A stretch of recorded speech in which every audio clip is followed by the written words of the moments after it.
Welcome to Dialogue. This conversation is part of a series on Trust the Experts and focuses on economists.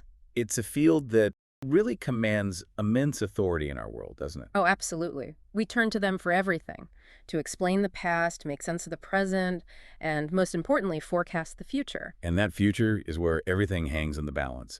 Global markets, national policies, your pension fund, it all hinges on their predictions. Exactly. But for this deep dive, we're not really interested in the elegant supply and demand curve you learn in college.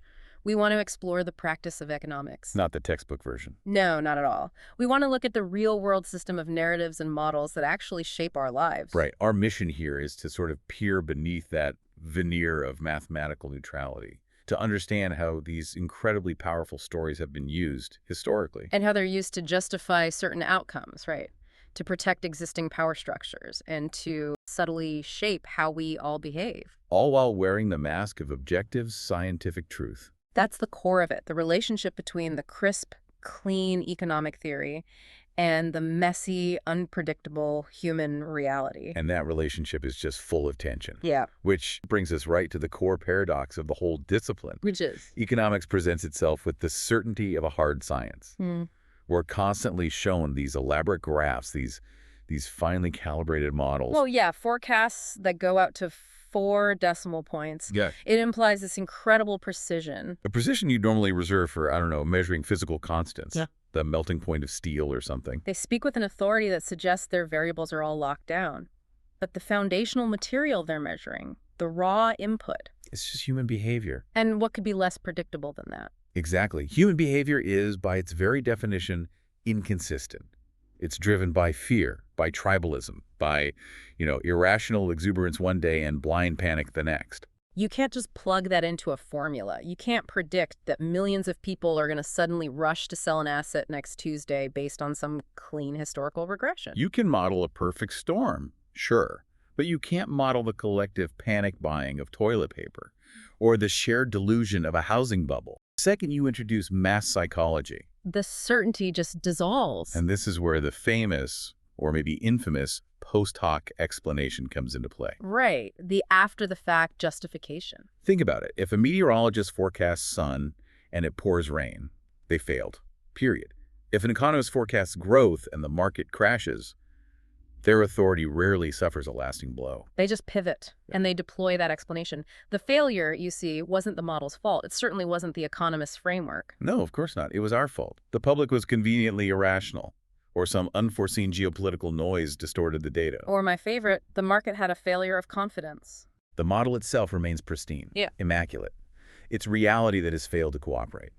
So the economists arrive, after the damage is done, ready to rename a few variables, adjust the risk tolerance. And explain why the market's behavior was a tragic but, completely explicable anomaly from the perspective of their perfect mathematical frameworks. The discipline almost never asks, did the model fail? No, it asks, why did reality deviate from our model's prediction? And that distinction, that simple inversion, is so crucial to understanding how their authority stays so resilient, even after repeated spectacular forecasting failures. To really get why that system of authority is so durable, we have to go back, way back, to the very foundation of modern economic thought. Right. It's often taught in schools as this pure, neutral mechanism for allocating resources.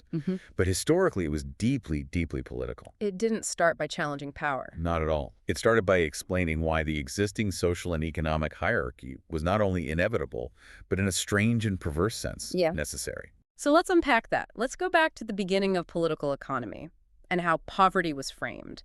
Not as an injustice to be fixed, but as an arithmetical inevitability. And that means we have to talk about Thomas Malthus. Malthus, yes. Through his essay on the principle of population, which he published back in the late 18th century, he basically provides the foundational narrative of resignation. His argument was built on a very simple, but also pretty terrifying mathematical comparison. The famous one, the exponential versus the linear. Exactly. Malthus argued that population, when it's left unchecked, grows geometrically, or exponentially, 2, 4, 8, 16. Well, the food supply, the means of subsistence, could only ever increase arithmetically, linearly. So 1, 2, 3, 4. So you've got this population curve that's just destined to shoot far, far above the food supply curve. It's baked into the system. Which meant that suffering, disease, poverty. These weren't the results of bad governance or monopolies or unfair land distribution. No, they were inevitable. They were what he called positive checks. Brutal, but necessary mechanisms to bring the population back in line with the food supply. In his view, poverty was just a mathematical certainty. And that completely reframes the whole conversation for the ruling class of the time, doesn't it? If the problem is just immutable arithmetic. Then you, the landowner, the parliamentarian, you're absolved of any moral responsibility. The burden of suffering gets transferred from political policy onto a cold, hard law of nature. It's an incredibly convenient narrative if you're the one benefiting from the status quo.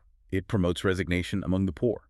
This is just how the world works, nothing to be done, and it justifies doing nothing by the rich. And you can see that Malthusian logic flowing directly into the 19th century debates around scarcity. This is where suffering didn't just become inevitable, it became useful. Right, hunger was reframed as a tool for personal and moral development. It sounds barbaric to us now, but this was central to how many British political economists thought about things like the Poor Laws. They were vehemently against poor relief. The argument was, if you give aid freely, you'll only encourage dependency, laziness, and crucially moral decay among the working classes. So they were basically saying that the pressure of hunger was necessary. It was the only thing that could force people into productive labor. Scarcity was a character builder. It suggested that the market mechanism itself was inherently moral. If you were starving, the failure wasn't in the system. It was your own moral failing. You weren't industrious enough or disciplined enough to succeed. And the discomfort, the hunger, was just the market's way of disciplining you into becoming a better, more productive person. It elevates efficiency and self-interest so far above basic compassion. And the horrific climax of this kind of rigid thinking, it has to be the Irish potato famine in the 1840s. It's maybe the starkest example of economic theory just completely overriding human life. A truly devastating moment. The famine was triggered by potato blight, of course, but the catastrophe was made infinitely worse by a political adherence to economic dogma. Millions were starving. The death toll eventually reached over 1 million people. And yet, the British government refused any large-scale intervention. Why? What was the rationale? Policy was guided by this rigid, laissez-faire economics. The belief that markets must be allowed to self-correct and that any intervention would only make things worse in the long run. There was one figure in particular, wasn't there? Charles Trevelyan, the Assistant Secretary to the Treasury. He was a devout believer in this non-interventionist doctrine. He famously argued that the famine was, and I'm quoting here, the direct stroke of an all-wise providence. A stroke of providence? Yes, designed to teach the Irish a lesson in self-reliance and reform their dependent character. The suffering wasn't seen as a crisis to be solved, but as an opportunity for moral purification, as dictated by the laws of the market. That is just. It's genuinely chilling. The economic theory provided a moral, even a divine justification for doing nothing. It did. Food, grain, cattle, it continued to be exported from Ireland throughout the worst years of the famine. While people were starving to death. Because intervention would have distorted market efficiency and ruined trade. Preserving the sanctity of the market mechanism, according to that doctrine, was a greater good than the immediate moral imperative to feed a starving population. It's a powerful lesson in how a theoretical model can be treated as an immutable law, capable of justifying mass death. It shows that economics, right from its origin, was tangled up with a very specific and very punitive moral philosophy that happened to favor the powerful and discipline the poor. That sets the stage beautifully for our next section, because those early doctrines, they relied so heavily on these massive simplifying assumptions to make the math work. To maintain the purity of the market mechanism. And the most persistent and, frankly, the most flawed assumption of them all has to be the rational actor. Ah, yes. Homo economicus, a mythical creature. Right, a perfectly calculating, utility-maximizing machine. This entity possesses flawless self-control, perfect knowledge of all available information, and operates solely to maximize its monetary return, instantaneously and flawlessly. It's a fairy tale. It truly is. But it was a necessary one for classical and neoclassical economists. Well, if you want to use differential equations to model an entire economy, you need predictable inputs. You can't have your variables panicking and running for the exits just because a stock price dropped 1%. So they just filtered out everything inconvenient about human reality. The panic, the addiction, the herd behavior. All the things we recognize instantly in ourselves and our neighbors.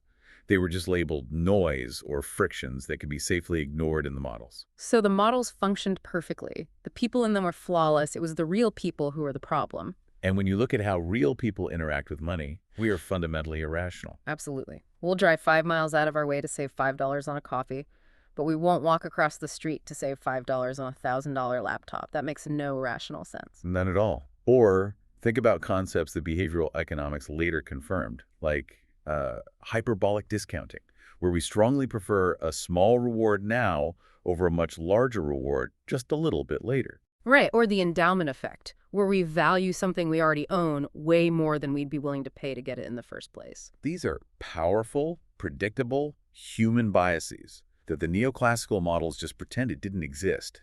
They assumed a linear, robotic, consistent input. And this fundamental flaw, this mismatch between the rational actor and the actual irrational human, it reached its first major breaking point with the Great Depression. That was the moment. The moment economic certainty didn't just dissolve into noise, but into mass systemic failure. Before the 1929 crash, the dominant economic voices were incredibly confident. Extremely. They declared that markets were stable, self-correcting, and that a systemic, prolonged failure was structurally impossible. The belief in the natural equilibrium achieved by the invisible hand was absolute dogma. The idea that the market, if you just left it alone, would always snap back to stability. And quickly. And then the system didn't just wobble, it imploded.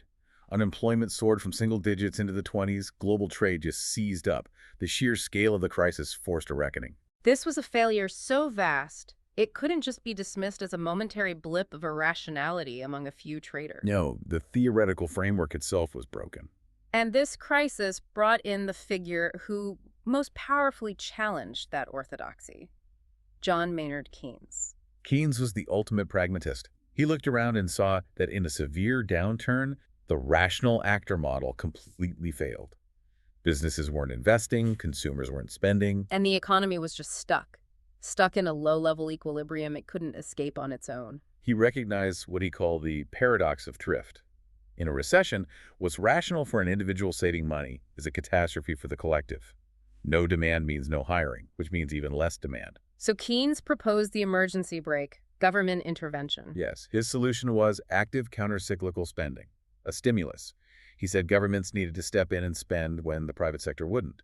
Build roads, hire workers. Anything to inject demand back into the system and break that cycle of fear and paralysis. It was a clear rejection of the laissez-faire doctrine, an acknowledgement that only a big external action could reset a paralyzed human system. And that model, Keynesianism, it was highly effective during the New Deal and after the war, but it was abandoned pretty quickly in favor of the old doctrines. Why is that?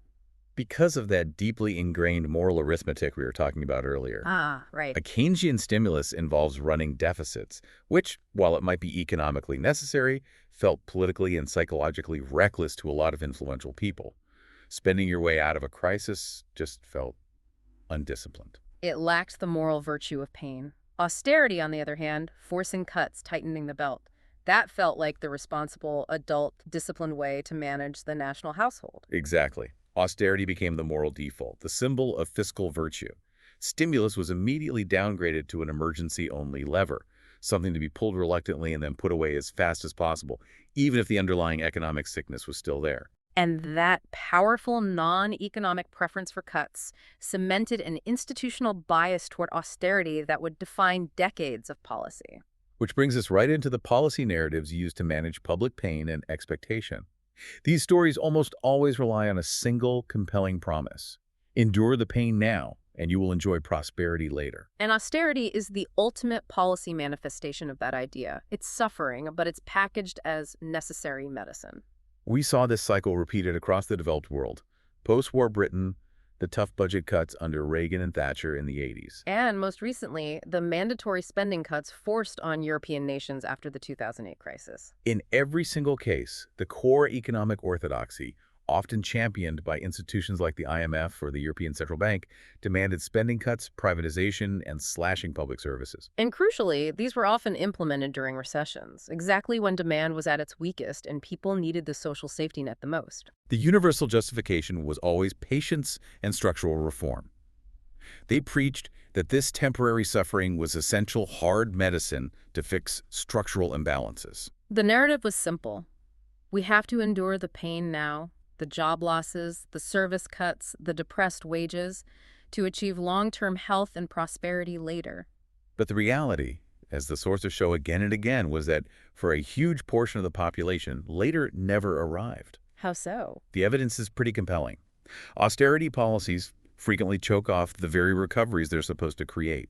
When you cut government spending and raise taxes during a recession, you're just sucking demand out of the system. Which leads to even slower growth, higher unemployment. And a measurable sharpening of inequality. So if the policies consistently fail to deliver on the promise, why does the narrative have so much political power? Because the theory remains intact, but the timeline is infinitely adjustable. If the promised growth doesn't show up in 5 years, the Economist simply explains that the structural problems were deeper than they thought.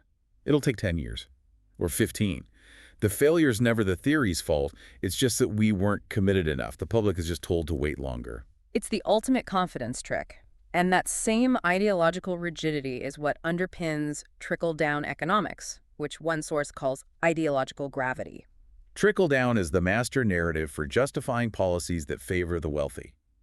The premise from supply-side economics is that big tax cuts for the rich and for corporations aren't just wealth transfers. No, they're critical investment incentives. Exactly. Free up capital at the top, and that wealth will trickle down through hiring, innovation, and increased productivity, which will raise all wages and benefit everybody. It sounds compelling, if the engine runs better, everyone gets a better ride. But what does the evidence say? The evidence, historically and internationally, has been consistently damning. The language in the source material is powerful. Wealth concentrated, wages for most people stagnated, and the promised trickle evaporated. Decades of these policies led directly to historically high levels of wealth inequality. But it's the perfect political lubricant. A politician doesn't say, "I'm making the rich richer." They say, "I'm implementing a necessary economic mechanism based on expert models that will, in the long term, benefit everyone." And when the benefits fail to show up, the timeline is just adjusted, or the failure gets blamed on something else. Right. And meanwhile, as these policy narratives were playing out, the whole structure of the economy was changing fast. In the late 20th century, we saw this massive shift toward financialization. The economy moved away from making tangible goods To prioritizing speculation, the generation of wealth from money itself. money making money instead of money making things. This is where complexity became a virtue. We saw the normalization of these incredibly complex financial instruments, many of them totally detached from any real-world goods or services. This wasn't about funding a new factory. No, we're talking about things like credit default swaps, collateralized debt obligations, CDOs, CDSs, all these acronyms. Highly leveraged exotic instruments. A derivative doesn't get its value from a physical thing, but from the future price movement of something else, like an interest rate on a bond. And a CDO goes even further, right? It bundles hundreds of mortgages, chops them up, and sells off pieces of the risk. So the value is now layers deep, and it all relies on mathematical models that obscure the actual underlying quality of the original loans. Caution was replaced by complexity, which was then marketed as sophistication. And this environment created vast amounts of wealth based on high leverage and abstract risk. But because the actual fundamental value was so hidden, it became impossible to accurately assess the systemic risk that was building up. It was a ticking time bomb. And as the models and the systems grew more abstract, so did the metrics we use to score them, which leads to this next major critique: the metrics mismatch. Right. The official economic scorecard often gives a fundamentally misleading picture of human and community well-being. And the poster child for this has to be gross domestic product, GDP. It's the number we're all obsessed with, the ultimate measure of national success. But it is fundamentally blind to quality of life. Let's break this down, because this is where it gets really perverse. What does GDP actually count that gives us a false positive? Well, GDP is just a measure of total economic activity, throughput. It doesn't care if that activity is good or bad. Our sources highlight some absurd examples. If there's a major oil spill and billions are spent on cleanup, that spending is counted as positive growth in GDP. If crime rises and we build more prisons and hire more guards, that's growth. If people get sick from pollution and need expensive medical care, that massive healthcare spending is a positive contribution to GDP. So the economy technically booms because we're cleaning up the very messes it helped create. A house burns down. GDP goes up because of insurance payouts and new construction. The metric is rewarding activity, not net societal benefit. And what does it crucially ignore? Everything that actually makes a society healthy but isn't monetized. Unpaid labor, like childcare or elder care, the value of leisure time, the destruction of the environment, and, critically, rising inequality. And the result is that profound disconnect we all feel. The numerical economy looks strong, the charts are going up, but millions of people feel more financially precarious and anxious than ever. The dogma that growth equals success blinds us to the underlying societal decay. And we see the same thing with unemployment figures. Ah, yes, the flexibility of the unemployment statistic, how economists effectively define success into existence. You have to look past the headline number. The one you hear on the news is usually the U3 rate. That's just people who are actively looking for work and can't find it. But there's a more meaningful measure, the U6 rate. What does that include that U3 leaves out? It includes two crucial groups. First, discouraged workers, people who want a job but have given up looking because they believe there's no work for them. They vanish from the official U3 number. And the second group? Part-time workers who want full-time work. People forced to accept minimal hours or stitch together multiple precarious jobs. They're still counted as employed. So the official number can improve dramatically, allowing economists to celebrate progress, while the lived reality of job quality and stability is getting worse for huge numbers of people. The statistics are optimized for the model, not for human flourishing. Yeah. And this reliance on flawed assumptions and optimized metrics led directly to the catastrophic model failure of the 2008 financial crisis. This was the moment the entire intellectual framework of risk management just failed spectacularly. And let's be specific. It wasn't a mistake in calculation. Yeah. It was a flaw in the fundamental premise. Right. The complex risk models, the value at risk models the banks used, the ratings agencies, they were all built on one massive, shared, unexamined assumption. That housing prices would not fall nationally, all at the same time. They assumed a regional downturn might happen, but never a correlation across the entire national market. That one assumption was the safety valve. By assuming risks were uncorrelated, they could bundle hundreds of risky mortgages into those CDOs and mathematically treat them as safe, AAA-rated investments. The math worked beautifully, provided the assumption held. But when housing prices started to plummet across the entire country, that single, shared, catastrophic flaw meant the risk models failed at the very moment they were needed most. The entire edifice of structured finance just collapsed. And the narrative quickly shifted. Instead of blaming the systemic risk models, who became the culprit? The irrational, greedy, individual borrower. The narrative focused on subprime mortgages and people who took on loans they couldn't afford. It diverted all the attention away from the banks, the rating agencies, and the economists who built and validated the structural failure. It became a story about individual moral failure, not systemic intellectual failure. And the policy response to that collapse was maybe the most jarring demonstration of the inconsistency of the whole free market dogma. The bailouts. We saw the rapid deployment of what some called socialism for the important. Right. The free markets failed, but the consequences, the necessary correction that market fundamentalists always preach, were immediately halted. The rules were rewritten overnight. Massive public funds were used to rescue banks, insurance companies, even car companies. But the homeowners who were losing their houses, the ultimate victims of the model's failure, were largely ignored. The justification was too big to fail. We couldn't let the natural market consequences play out because the impact on the powerful financial institutions would be too great. Which is the ultimate admission that the sacred market forces are fine and dandy until they threaten the powerful. Economists justified stabilization for the big players while enforcing market discipline foreclosures and job losses on everyone else. It's a clear demonstration that the system protects certain entities from risk while exposing others to it. Which brings us to how economists minimize the real human and planetary costs of their efficiency-driven models. All the massive collateral damage that just gets relegated to a footnote. We're talking about externalities, that cold, clinical, technical term they use to describe massive social costs like pollution or environmental degradation. Exactly. An externality is just a cost or a benefit that is external to the financial transaction.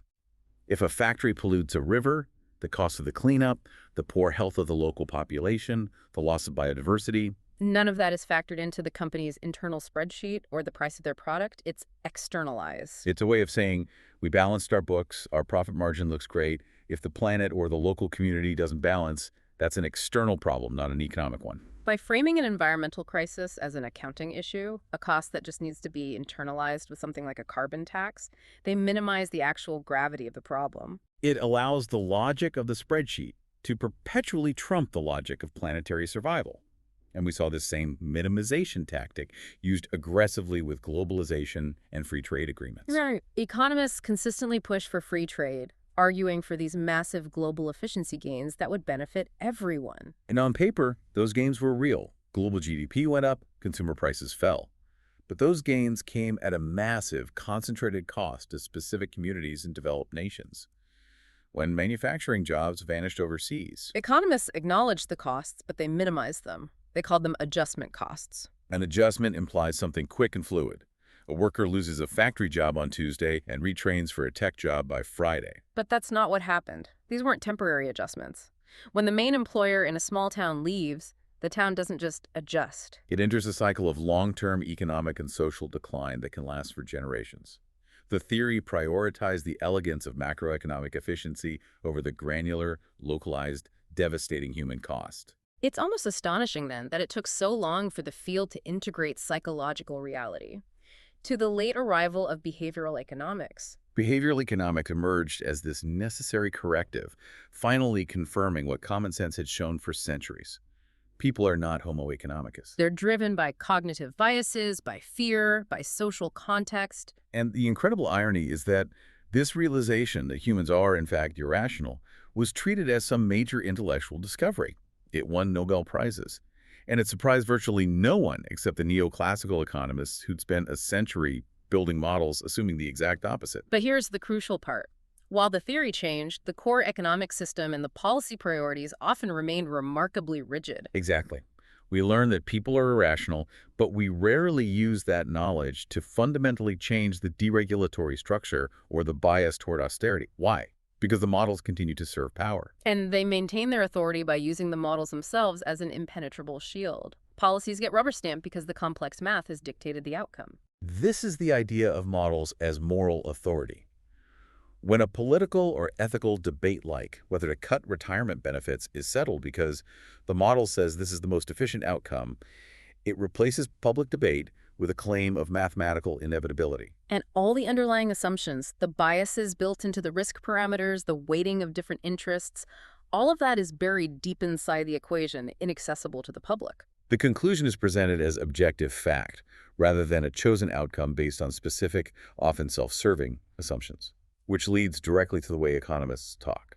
The language they use. This highly passive and abstract language, they use terms like market forces, structural adjustment, or necessary reforms. That language is a masterstroke of rhetoric. It implies that these outcomes, job losses, service cuts, aren't chosen by human decision makers. It makes it sound like an act of God. Things just happen. We must all submit to market forces as if they were gravity. It absolves policymakers of responsibility and maintains this illusion of neutrality and necessity. When in reality, every outcome is the result of consciously designed policies based on consciously chosen assumptions.